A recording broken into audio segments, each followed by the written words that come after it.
ഒരു അത്ഭുതകരമായൊരു കാഴ്ചയാണ്. നമ്മുടെ കാട്ടുപോത്താണ് ഈ വരുന്നത് മുഴുവൻ. അത് ഒന്നും രണ്ടും ഒന്നും അല്ല. നിങ്ങൾ കണ്ടോ എത്ര കാട്ടുപോത്തുണ്ട്? നിങ്ങൾ കണ്ടോ? ഒരുപാട് കാട്ടുപോത്തുണ്ട്. നിങ്ങൾ കണ്ടോ? ഒന്നും രണ്ടും അല്ല, കാട്ടുപോത്തിന്റെ ബഹളമാണിത്. എടുത്തു കാണിച്ചുതരാം മൊബൈൽ. മറ്റേ വീഡിയോ എടുക്കടാ. കാട്ടുപോത്ത് ഒന്നും രണ്ടും കാട്ടുപോത്തല്ല, കാട്ടുപോത്ത് ഒരുപാട് കാട്ടുപോത്തുണ്ട്. ഇതുണ്ടോ? പക്ഷെ അത് വീഡിയോ ഷൂട്ട് ചെയ്യാനായിട്ട് പറ്റുന്നില്ല.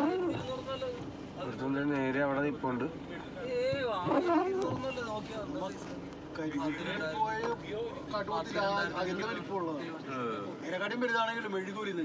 വണ്ടി ഇപ്പൊ അങ്ങോട്ട് പോണെങ്കി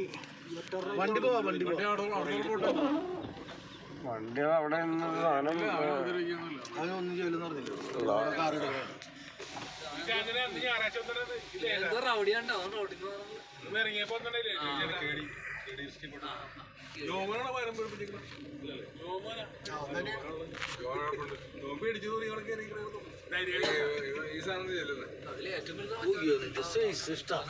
ഇത് ഗർഭിണിയാണെന്നും ഉണ്ടാ. ഇത് ഗർഭിണിയാണെന്നും ഇത് പെണ്ണാണ്. അത് ഗർഭിണിയാണ്. ഇത്ര അടുത്ത് കാണാൻ പറ്റുമെന്ന് വിചാരിച്ചില്ല കേട്ടോ. അടിപൊളി. നോക്കിയേ, ഇവിടെ കുഞ്ഞുങ്ങളൊക്കെ നിൽപ്പുണ്ട്.